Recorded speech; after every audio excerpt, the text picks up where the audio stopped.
что касается нравственных ценностей у детей, научите их бережно относиться к окружающей среде.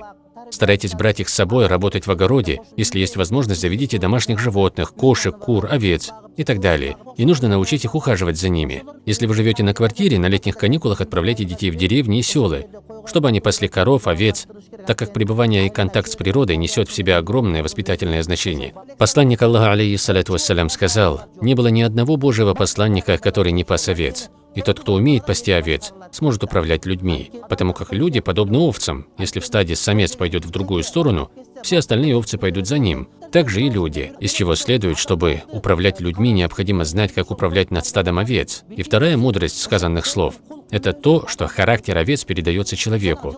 Например, вы все хорошо знаете темперамент коневодов.